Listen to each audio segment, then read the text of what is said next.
All right, we are broadcasting live.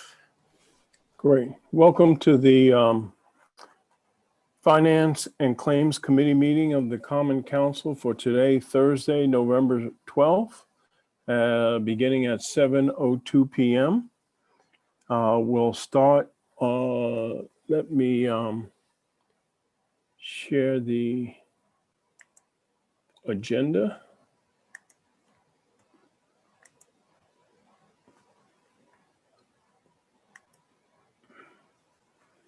We'll start with the roll call of the committee members. Council member David Hooverman. Present. Council member Tom Keegan. Here. Council member Nick Sachinelli. Present. Council member Diane Revolus. Okay. Council member John Kites. Here. Council member George Theodoridis is not present, and Council member Greg Burnett. So we have a quorum. Thank you.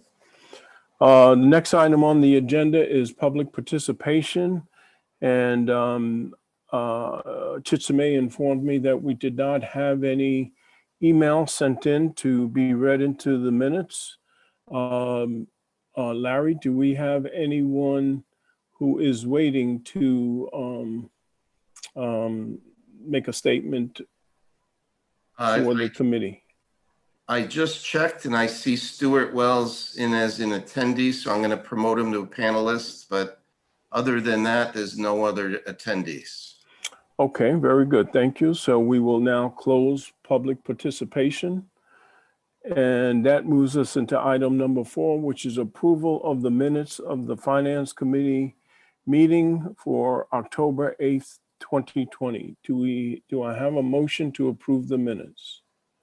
I see David, Councilmember Hooverman moves that item. Are there any changes, additions, corrections to the minutes?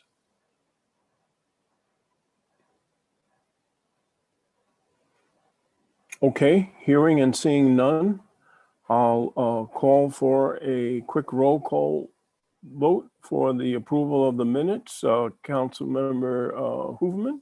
Aye. Councilmember Keegan? Yes. Councilmember Sachinelli? Aye. Councilmember Revolus? Aye. Councilmember Kites? Here. And myself. So the minutes are approved. Moving on to the next item in the agenda, which is we'll take items 5, 6, and 7 collectively, which is the report from our tax collector on the claims report, narrative, and monthly tax collectors report. Lisa, you have the floor.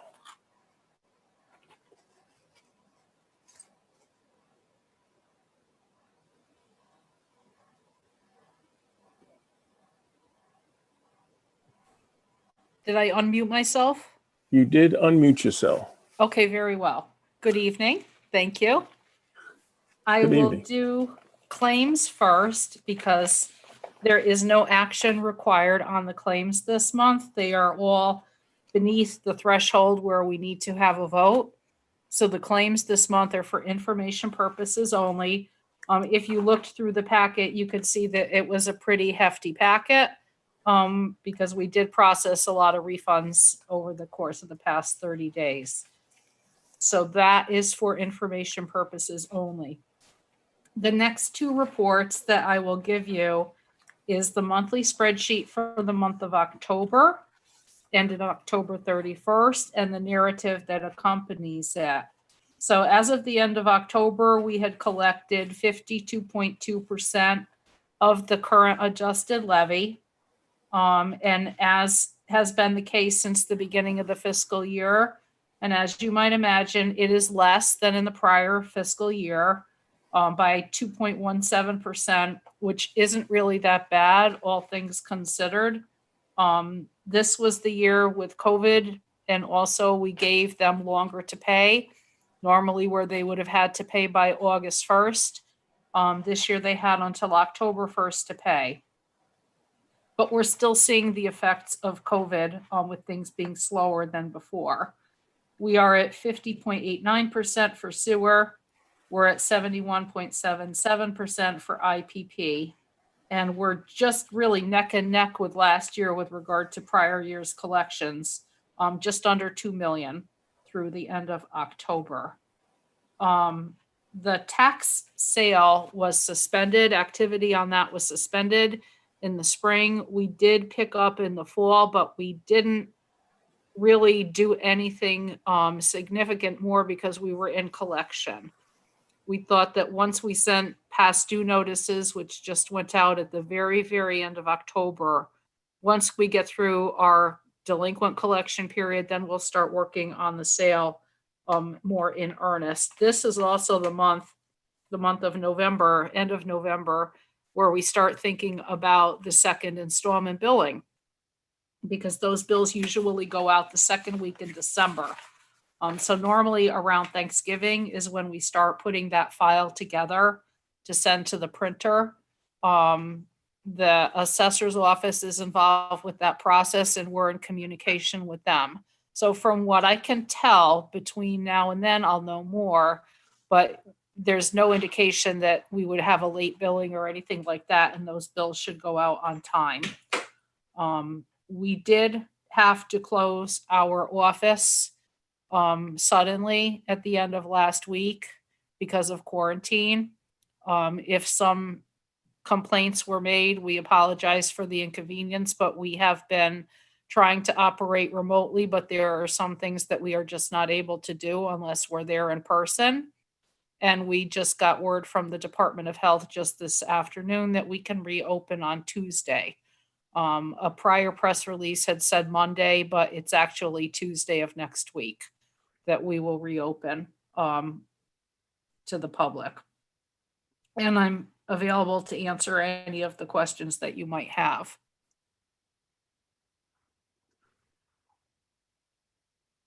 Do we have any questions? Yes, David?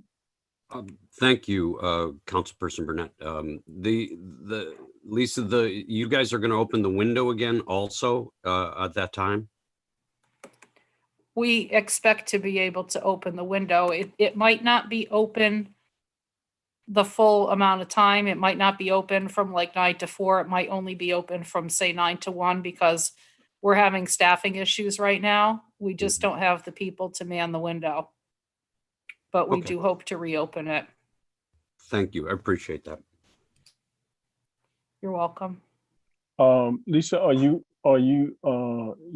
the report indicated that you're also planning for the colder months when the window will be closed and I guess people will be coming into the lobby.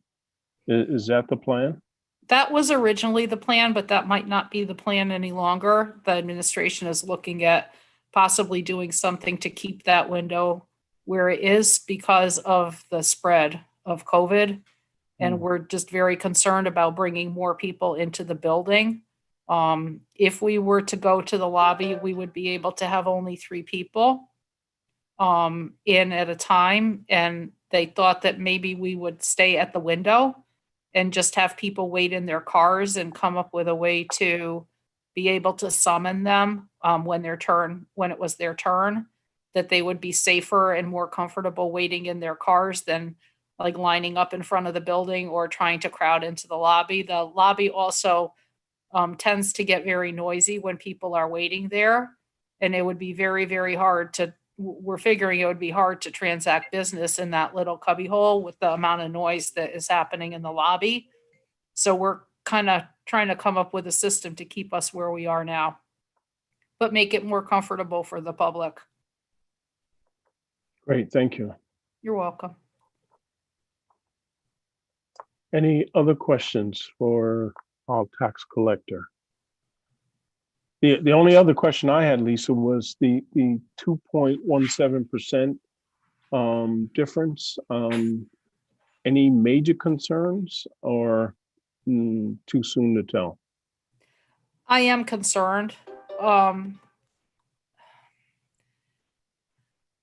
It's gotten more difficult with this surge, and with the office having to close, it's gotten really hard. But people are still able to pay online. They're able to pay over the phone. They're able to pay by mail. If we're not there to process the mail, there's going to be a lag, but it's not an overwhelming amount. We'll be able to get caught up in about a day. But we're trying to work remotely. We're trying to answer emails, respond to telephone calls. We're mailing bills out. There's a lot of stuff we can do from home. The question is just, there's only 7 of us anyway. And if we're down a couple of people, it just gets a little bit tricky, but we're doing the best we can. We knew this was going to happen. We knew we were going to be down. It just, how much further down are we going to get? We don't know. It depends on a lot of things, not a lot of which have to do with us. It's just people's financial situations and so forth. But we're trying to make it as convenient for people as we can. The website is our way of communicating with people as best we can, to tell them when we're going to reopen and so forth. But we're watching it. I did do an update. The numbers that you're looking at in this report were as of the end of October, and I did an update at the end of last week. And through the end of last week, we're up to 52.4%. So it's a little bit better than 52.2, but we're still lagging a little bit. But we're keeping an eye on it, and we'll of course keep you informed and try to come up with ways to mitigate it as we go into the colder months and then into the spring if it continues. Great, thank you. I don't know if Henry wanted to chime in on that because he looks at all our numbers every Monday when I send them to him. Yeah, no, obviously Lisa's closer to all the detail. I tend to focus on the weekly big picture. What are the total dollars? I'm now up to 35 weeks. We've been monitoring since COVID in the beginning of March. We have collected in these 35 weeks 8.2 million more than we did last year. So at a very high level, I feel reasonably comfortable and confident. Obviously with the COVID and staff working at home, it's a little bit of a wrinkle, but everybody has laptops. They have access to the databases. We're figuring out how to transport daily work that might come in through the mail to various people's homes. We've rerouted the phones so that people can answer the phone with access to the databases. So I think we will get through this, as have other departments. And I think that the city at a very high level is coming through okay. It's just sometimes a bit of a challenge for the department heads like Lisa on a day-to-day basis where we have to be very flexible. And you're dealing with people's health, which is a very high priority to us. So we try to be sensitive to the citizens and the taxpayers, but we have to be regulated by the Department of Health. So we're juggling a bunch of different considerations. I think we're dealing so far so good. Great. So for items 5, 6, and 7, those are all for informational only. That is correct. Thank you. Great. You and your team, thank you for your extra effort, and please stay safe. Thank you. You as well. Great. Thank you. We'll see you next month. Yes. Moving on to item 8, we have received the report from the Oak Hills Authority, their monthly report. And I believe their president, Carl Dickens, is not available tonight. So we have Joe Androsco, who will be providing the update. Welcome, Joe. Hello, thank you. Good. I didn't receive a report. So do you actually have a report to show, or are you just verbally going to give us an update? I'm going to go verbal. I'm going to touch on September and give you some late breaking info on October, the latest updates. Okay. Apologies for not having a document to go through. There was a little bit of a shuffle last minute when Carl was called away to a personal affair. So So let me go through September. It's always fun to deliver a good news story. Versus budget, revenue is up about 35%, while expenses are only up about 6%. So our net income is higher by 60 versus budget. And that's really just all driven by the revenue, which is driven by more rounds, more usage of the course. On a year-to-date basis, though, it's a little tempered. September was a very good month. So revenue is, it's a very good thing. Still, revenue is up 16% year to date, while expenses are higher by 4. Overall, that's 90,000 better on net income. And, versus prior year, I like to make this comparison just to see where we were. There's several factors involved, but it's a good touch point because there is seasonality in this business.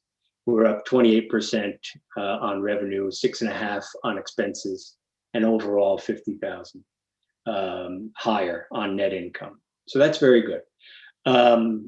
October, I hesitate to say it's the numbers aren't final quite yet. We haven't finished all reconciliations, but I hesitate to say even better than September.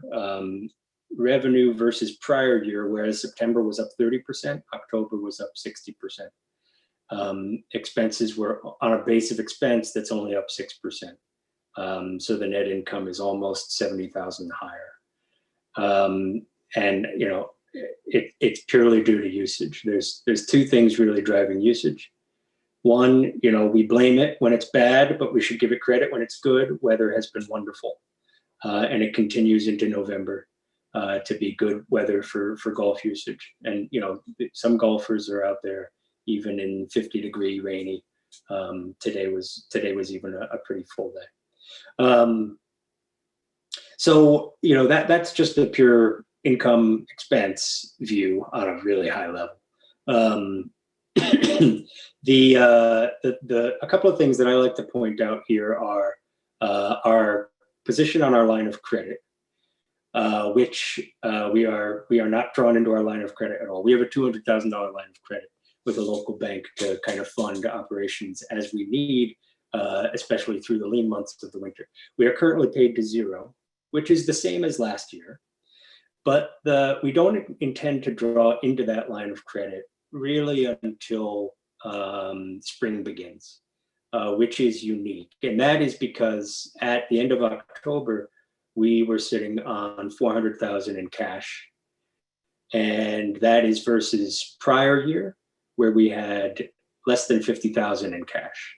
And just for context, just our fixed personnel expense, management personnel expense, this is not seasonal, this is not any hourly, is just above, it's somewhere between 20, 25,000. So you could imagine last year, end of October, we were looking at being able to pay just a portion of our expense, just a portion of our fixed expense for 2 months. And we're in a much better cash position now. Repayments to the city, we've made 45,000 through, I think just a couple of days ago when we paid our October round-based payment. And we should be able to have audited financials before the end of November, at which point we'll trigger our second type of payment back to the city, which is 1% of prior year's audited revenue, which should be right in the arena of $15,000.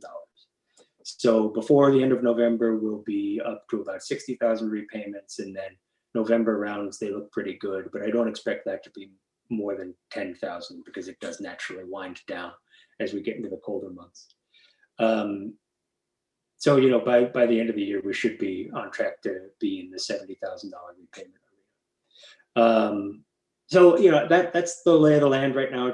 Like I said, it's a pretty good news story. Good cash position. We're not drawn into our HELOC, and we're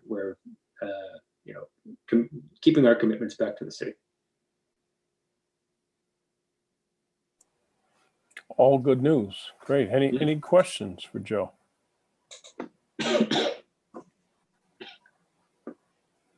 So what is your assessment for the winter months? It sounds like you're positioned well, and you've assessed, I guess, your burn rate through the cold winter months, that you'll come out of it in good shape?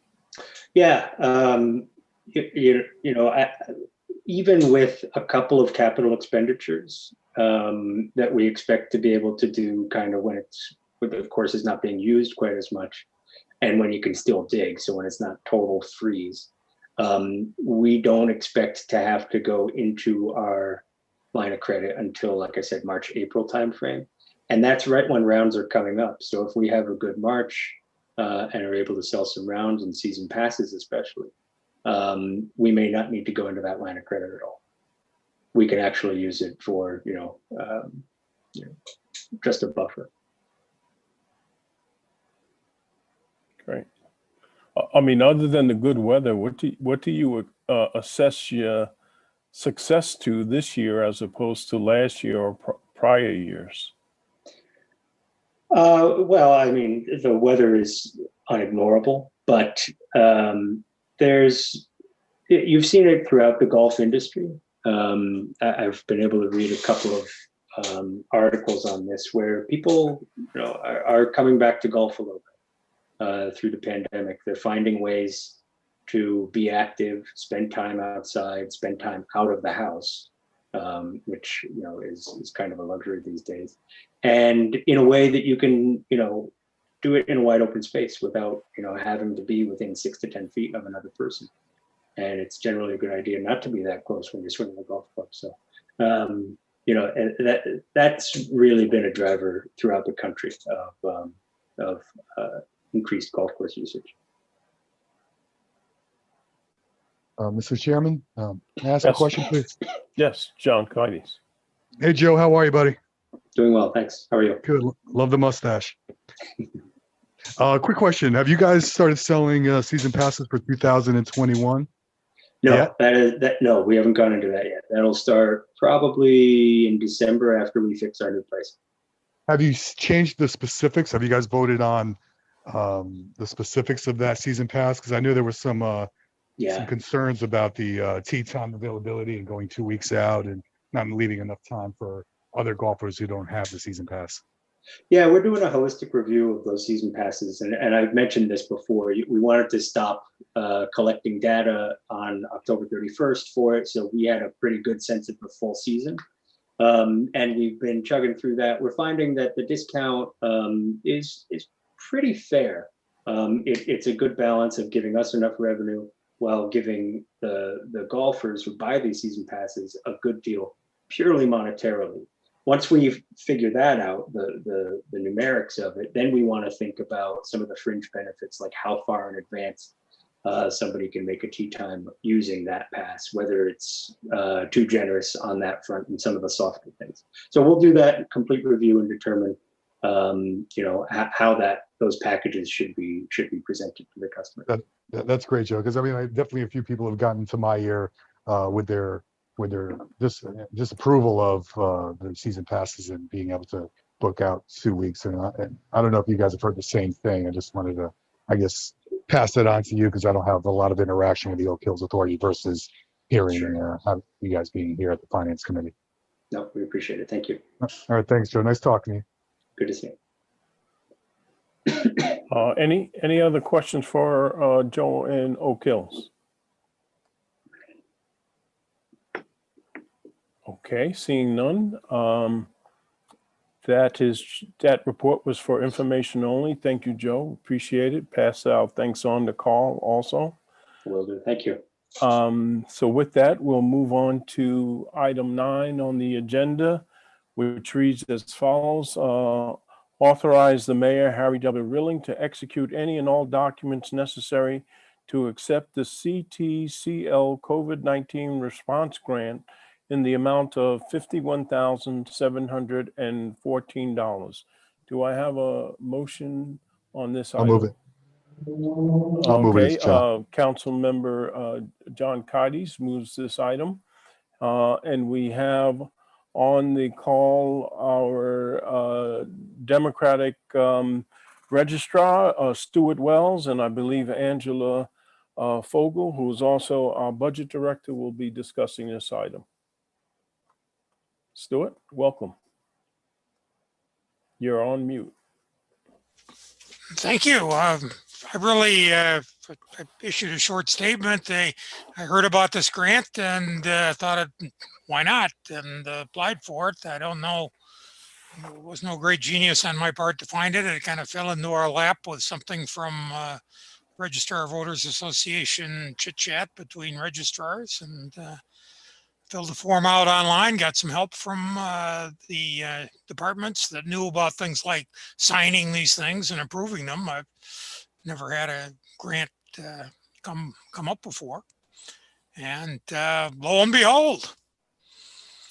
So I don't think it's too controversial to take the money, but you guys may know more than I do about this.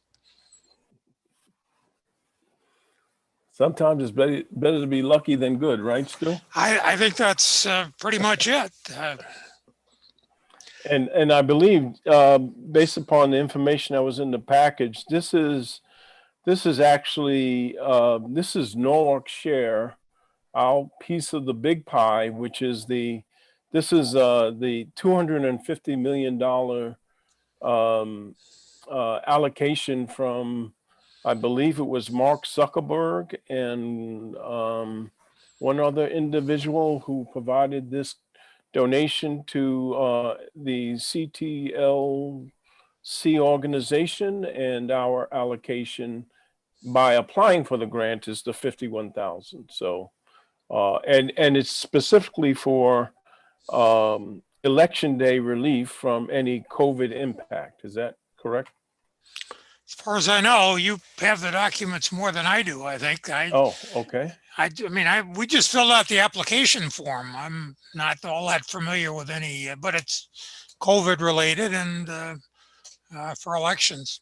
So yes. And there may be any money, like maybe not like this much, but money in the future for things. There seems to be more interest in democracy than there and funding it than there used to be. But I don't know about that. Something to look into. Greg, I actually did the research on the Center for Tech and Civic Life grant, and that's how I found that it was from Priscilla Chan and her husband, Mark Zuckerberg. I just thought maybe the committee would want to see that background. Great. Thank you, Angela. It's very helpful. Are there any questions from any? Diana, are you raising your hand? Yes. Yeah, I'm sorry. When you say it's for voting, and like how can we allocate these funds for voting? Stu, I don't know if Well, you're... I'm not sure, but obviously we have considerable extra expenses this year for absentee voting, counting those ballots and the people involved. So, and extra COVID expenses and whatever. And just related to this voting session, like not for any future voting at all? I really have no idea. Maybe Angela knows.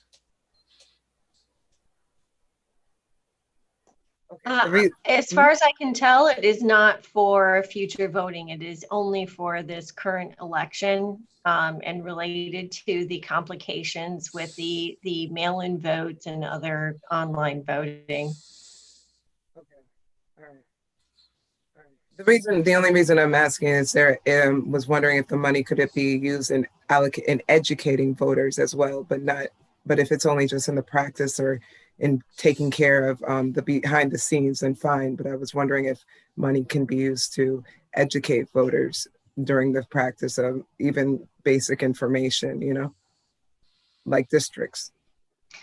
Well, we'd be interested in doing that in any event, but I'm just seeing that that's an interest that I've been talking behind the scenes about. If we have those type of funds, and if it can go towards educating voters for local voting, anything, again, using the example of what's your district, who are your representatives, so on and so forth. If that can be allocated at such, cool. If not, then I get it. It's just for this, but that's why I'm asking. It's because I would love to, if we can use it to educate our voters, especially on local situations, who we are. That would be great if we could. Well, I'd be happy to go ahead and do that in any event. And we're already involved in making training films for our poll workers. It's really not particularly more expensive to make various explanations that could be posted on YouTube or otherwise, and on the city website and so forth, about districts and about any other matter. Like my hope, for example, like just randomly, like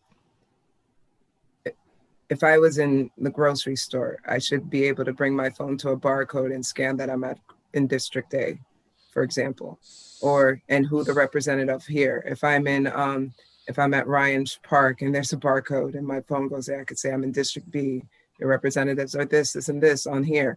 And then you can maybe, or an app, you could put your address in and it tells you where you are, exactly who your representative are, all the different chairs, and then your representatives, so on and so forth. And then as a whole in Norwalk, I'll tell you throughout for everyone in Norwalk, but you'll be educated in your own district. You can know who to hold liable, who's running, who to talk to, who's your at large, so on and so forth. And, educate them especially for local elections as well. We really get so big on, but if presidential, but I really do feel for having politics happen with our residents and not to them. And if you really want to make change in a federal level, we really push our local representation. And if we can educate our constituents, I would really love to see that happen with that, but only if it can be allocated in that manner.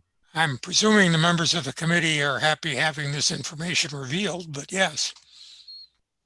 I mean, you posted online, might as well. And just to get to the community that we already have indicated that it's still hard to get to them, even if we post online. So if we do little practical things, even if we can have, if you could have yard signs the way we did, I could have a yard sign strategically placed just to say, hey, you're in E right now, you're in D, you're in A, whichever.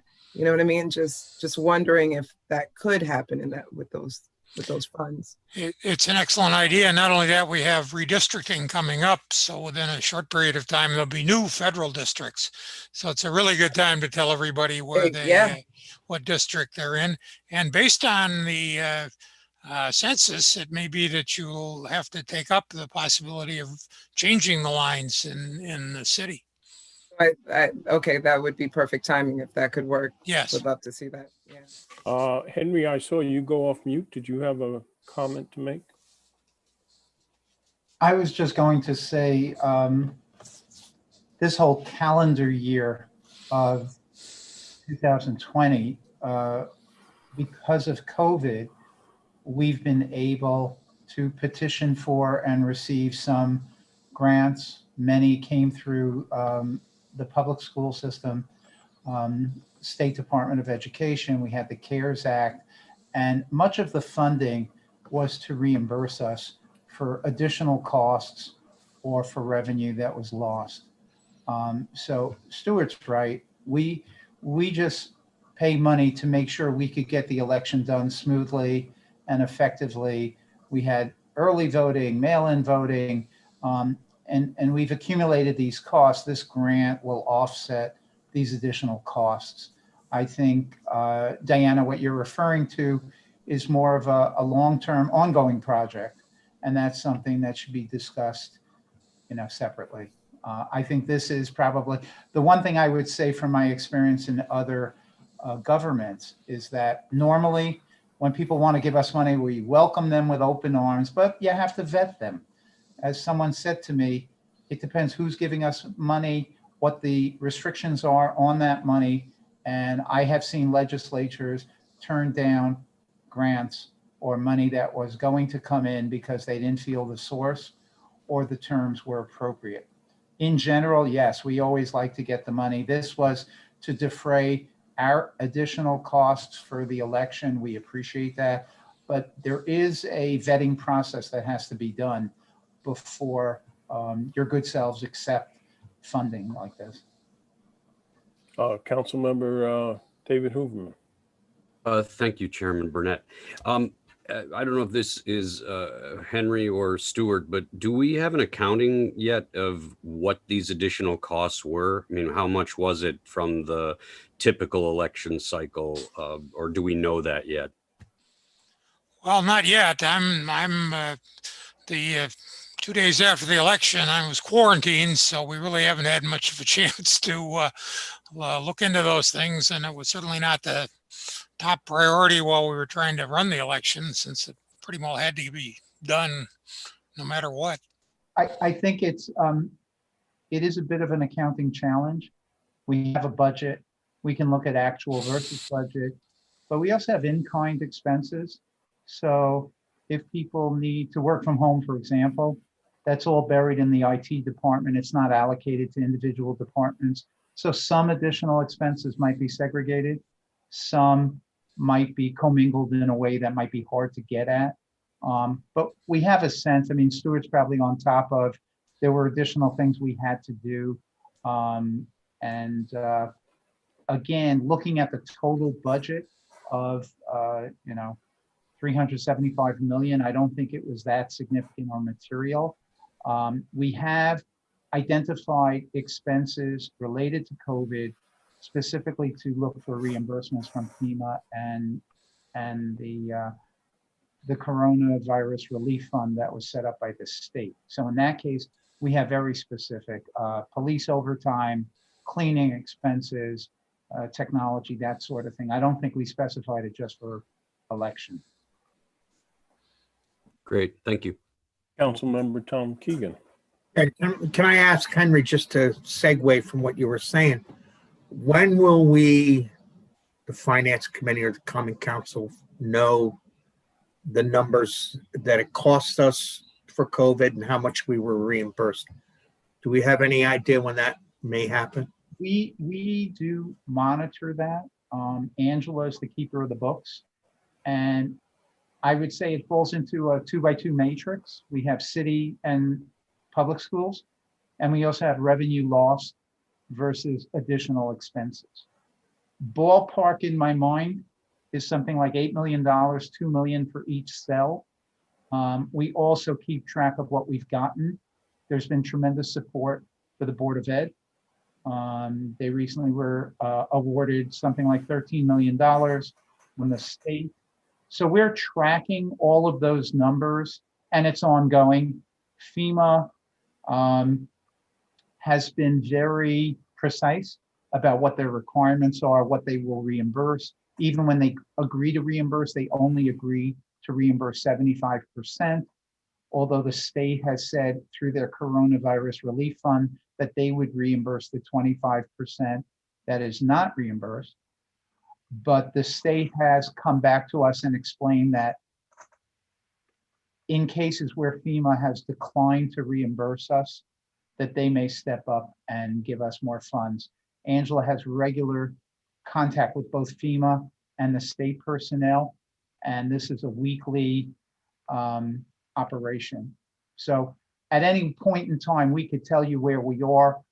We are fortunate that we are able to have the resources that we can handle this, even though the reimbursement has not come through. And as I might have mentioned in other meetings, where some of those expenses were in the last fiscal year, ending June 30, and that we expect reimbursements coming through here. So from an accounting point of view, we may have reimbursements without the offsetting expenses. It's obviously a months long lag before we get the reimbursements. But I think from a process point of view, based on our discussions with the people at the state, at FEMA, as well as other communities, we are as on top of these processes as anyone. And the people have said, we are usually one of the first 2 or 3 communities submitting documents for reimbursement. They appreciate working with us. Angela goes out of her way to give them analyses that helps make their job easier. So we are on top of it. We're doing the best we can. It will continue.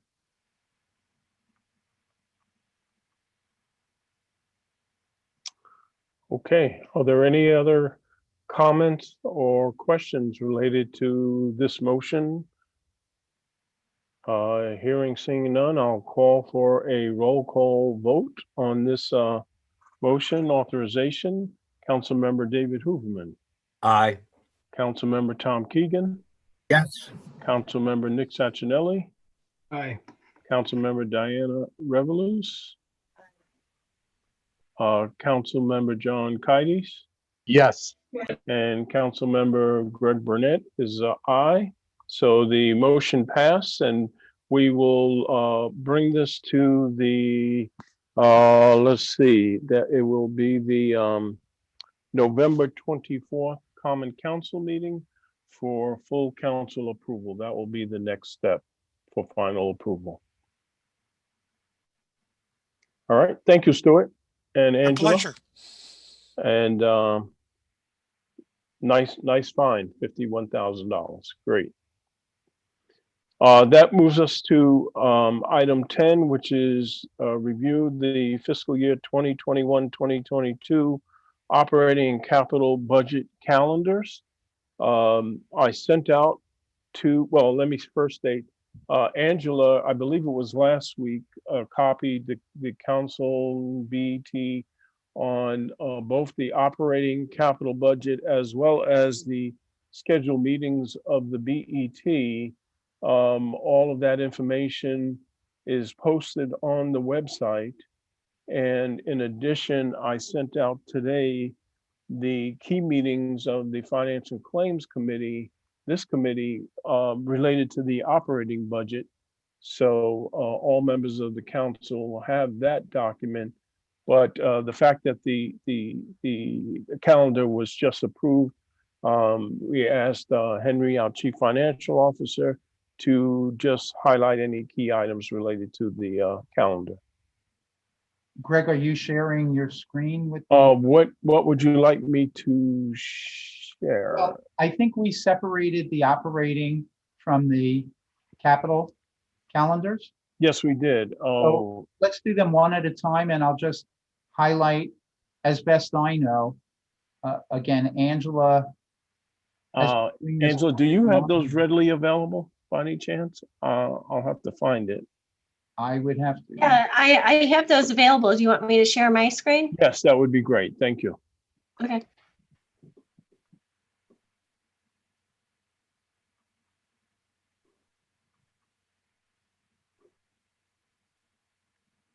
So this is the operating calendar. Would you like to go through the operating first and then we'll go through the capital? That's fine. Can you make it any larger in size, please? Yeah. Yeah. Is that better? Keep going. There you go. Is that good? If I can read it, anybody can read it. All right.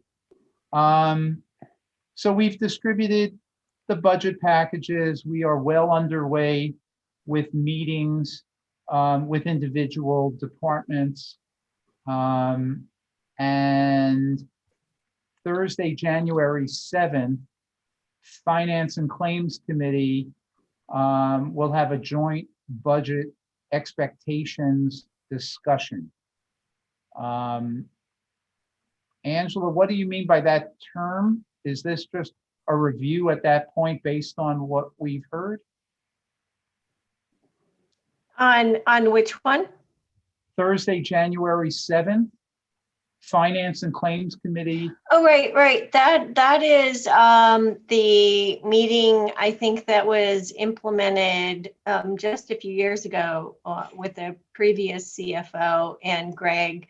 Maybe Greg, you can comment on that one. Sure. That meeting is with the Board of Ed having the largest percentage of the operating budget. This meeting is to give us I'll call it early headlights as to what the Board of Ed is anticipating their budget requests would be. And so it's an opportunity for us to understand what their strategic plan is and also their expectations. So going forward, we know sooner rather than later. So it's an informational discussion on that date. Okay, so by that time, the city is well underway but the Board of Ed doesn't file their budget request formally until a week after that. So that's sort of a heads up coming attractions where they are. They will have a meeting when they review their budget request with the finance department. That's equivalent to our discussions that we've had with all the other departments in November and early December. February 8th is when I submit the recommended budget and tax levy to the BET. And then we do it again the next night for the council. And then we come back to finance Thursday. So that's 3 showings. Sometimes I change some of the numbers just to see if people are watching. But there are different audiences and we want to address each set of issues that each group may have. We publish the recommended budget, the levy, notice of annual meeting of the BET. We have the public hearing on the 18th. So they get their chance. The Common Council establishes the cap on the 23rd. This is the operating side. And then the BET will have their meetings with the different departments and agencies. And that's where sometimes they recommend changes and differences as long as they are within the operating budget cap. If they exceed the operating cap, then we have to go back to the council. So the Board of Estimate has their public hearings. They complete their review March 30. They forward that to the council. Council's regular meeting sets the final cap not later than April 20th. We give ourselves a week in case anything special is going on. We publish the tentative budget and levy April 19th. We present to the Common Council end of April, and BET formally sets the budget and the tax levy in the beginning of May. So that's the operating budget side. And let me just state that that's assuming that the governor does not replicate what was done this year, where they gave municipalities an extension on their budgeting schedule. Yes, and that, where does that month come out? And what happened was Lisa wanted to get her tax bills out at the same time she does every year. Normally, we have 3 to 4 weeks after the BET approval, and she gets that in the mail early in June. Last year, we had about a week, but we were able to do that. The feeling was getting those tax bills out in a timely manner is really very important to make sure that our collections stay high. Hopefully, we're not under such a time crunch this year, but we will defer to the governor, of course. Should we go now maybe to the capital? Right, let me just pause for a moment. Any questions from any committee members on the schedule for the operating budget?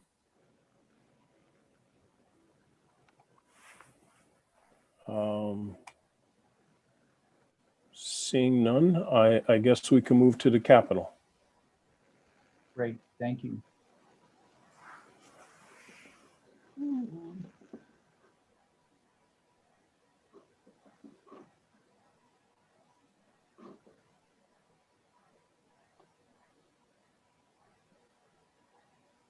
Is that still am I still sharing the operating? This is, No, you're sharing capital now. You just have to enlarge it. Okay. yeah, amen.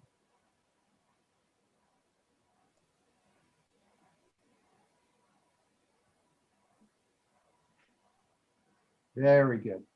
Thank you. So capital got distributed with the operating budget packages. So the departments have been working on them. The departments file budget requests on staggered deadlines, goals, and objectives. And that's part of our meetings. We have operating and capital meetings. And then November 4th through December 3rd, we then have joint meetings with the Planning and Zoning Department to review the request. So we are conducting that now. We have someone from Planning and Zoning who sits in on each of our meetings so that they're aware of what these capital requests are, and they're all supposed to be linked to the long-term planning documents. The Board of Ed, December 21st, submits their capital budget request to us in finance. By the end of the year, these requests are forwarded to the Planning Commission and the mayor. January 8th, Finance and Planning and Zoning meet with the Board of Education. So they submitted it, we've reviewed it, and then we have our meeting with them. The Planning meets with the individual departments to review requests. That's Wednesday and Thursday in the end of January. If you could scroll a little, please. So, thank you. So Friday, January 29th, we compile and transmit the requests together with the recommendation to the Common Council, the Board of Estimate, and the Planning Commission. Recommendations include a report of the impact on debt service to the operating budget and various debt ratios. This will become really critical this year. As I indicated last year, the sheer dollar volume of all of our capital projects, those that have already been approved, plus anticipated new ones this year, are subject to important discussions, and this will become very critical. February 4th, Planning Commission conducts public hearings. February 11th, I will present my recommendation to the Planning Commission. March 5th, the Planning Commission transmits their recommendation to the mayor. And on the capital side, I kick it off with my recommendation, and then the mayor completes his review and transmits his recommended capital budget to the BET March 15th. April 1st, BET, after incorporating all these recommendations, they forward them to the Common Council with an expression respect to the funds proposed to expend in the capital budget. And then the Planning Committee will review with the departments. And in April, the Common Council may approve, reject, or reduce. So on the capital side, as I'm sure you are all aware, the BET is setting a cap, and the council is determining what's in, what's out. Are there changes? Again, as long as they're within the BET's cap, that's fine. If it increases that, if it goes beyond the cap, then we have to go back to the BET and make sure they agree. Council shall approve the same as amended on or before the 15th of April, when it shall be certified to the controller. Any item not rejected or reduced shall be deemed approved. April 23rd, I will transmit to the council and the Board of Estimate and Taxation recommendations feasible economical measures to finance the cap for the ensuing final fiscal year. So as we did last year, I have been in close contact with the city's financial advisor on how we handle all of these approved capital projects with our planned bond offerings, and then how we utilize the bond money, which projects.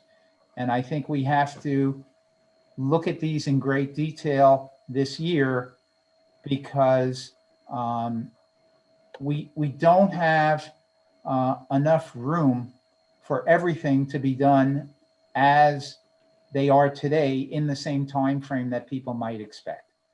So we may have to look at costs, we may have to look at projects, we may have to look at the timing, and the fourth variable is our AAA bond rating. So I'm taking it as a given that it is an important objective to maintain our AAA bond rating.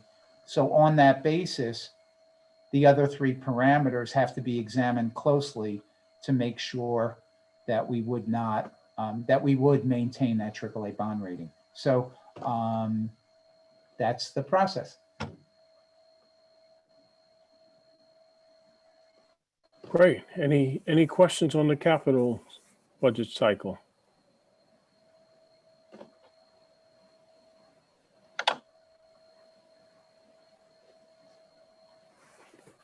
I can't see everyone. I guess you can stop sharing, Angela.